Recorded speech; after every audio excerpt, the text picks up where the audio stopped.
Hello everybody, thanks for tuning into this video today, I really appreciate it. So today I'm going to do a spoiler review for the film The Boogeyman. The Boogeyman is a film directed by Rob Savage and it stars Sophie Thatcher as Sadie Harper, Chris Messing as Will Harper and a slew of other cast members. Honestly, this is a pretty good horror flick if you ask me. Is it generic? Yes. The story, just like any horror film, is quite generic. Basically, there is this monster that feeds from the fear of others and only appears in the dark.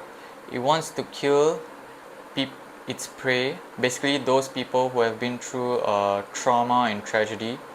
And are there tropes in this film which are generic for horror? Yes, there are. For example, something goes under the girl's bed, Sawyer's bed, and she looks underneath and there was a monster. Then Sadie enters her mother's room, this dark room where somebody else was killed, and gets locked inside and sees the monster. Literally, it's just very generic, it's very predictable, I understand. Sadie is coping from the loss of her mother and her schoolmates are bullying her. Yeah, overall let's just agree it's the script is not the best, but still I really love this film. Mainly because of its execution. The story is not that good, the script was not that good, but the execution I thought was excellent. It was really amazing. Props to Rob Savage and the team for coming up with an excellent execution for this film. When I went to the theatre for this film, the theatre was at first really empty. The theatre was just empty. I was literally the only one there. I even took a video of it. Maybe I can show it on the screen to you guys. So let's get back to the movie. The cinematography in this film usually is with blue light and it just looks amazing. The director is able to hold the suspense very well. He's able to keep, and that is just really incredible. There were so many suspenseful scenes, even though some were quite predictable. Mainly because until the last battle in this film, I'll talk about the last battle in this film later, they never showed the monster's full version and they rarely showed his presence. Usually sometimes they just allude and put hints at his presence, like the door opening, the eyes, the teeth, the string attached to his teeth going into the door, showing the eyes and things like that. Brilliant filmmaking there, really amazing filmmaking. Something Spielberg also did very well with Jaws, just showing hints at the beginning. The jump scares were excellent. Most of them were really very effective. So I was in this. So at first it was empty, but later, I think after the advertisements all finished, some other people came into the theater and they were sitting and there was a lady there, and usually during the jump scare she screams. Like, I didn't react to whatever the scary thing jump scare was going on the screen, but I reacted to the lady screaming and it was just that loud.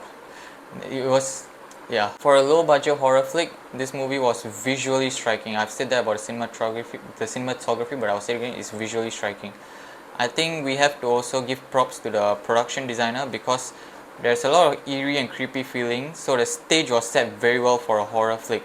Even the cinematography deserves some appreciation at that point. The way the situation unfolds, especially when the boogeyman appears behind the young girl, Sawyer, or when the lights around Sawyer go off at the ending fight scene, and that was all very well directed. It just caused some suspense there. But my favorite scene was when Sawyer was playing a game, like on the TV, and then the creature was just prowling around her. That was some great scene for suspense there. Last but not least, all the cast members I felt did a fantastic job with the acting. And the music and the sound was also great in this film. But I do have drawbacks here with this film. Outside of the generic story, I do have other drawbacks. When the boogeyman appeared behind Sawyer, they just cut to Sadie in the kitchen, right? She was washing her dishes or something. But okay, that was some great use of suspense. It makes us think like what happened to her.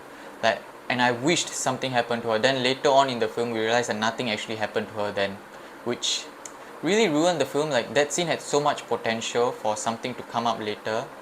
And then another scene which had so much potential, when that black stuff went into Sadie's mouth, and she woke up again. I actually thought she woke up in an alternate dimension or the underworld, like from Stranger Things, or something else that is cool and really quite creative.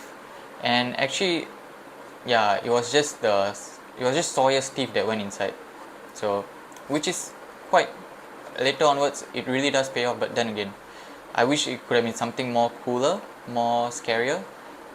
And yeah, I think it has to do with the low budget, that's why it's like this. Other than that, really not much. Oh, one more thing.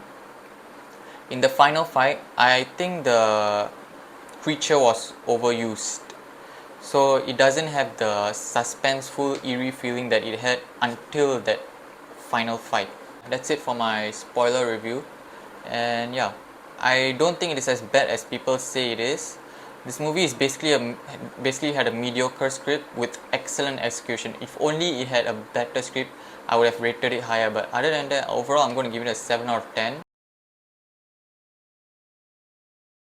I think it's a pretty good film. If you haven't seen it, I don't know why you're watching this, because this is a spoiler review. So, but if you still want to see it, go and watch it. I think it's worth watching it in the theaters. Those are all my thoughts. Let me know what you thought in the comments below. If you want to see anything else, let me know in the comments below as well.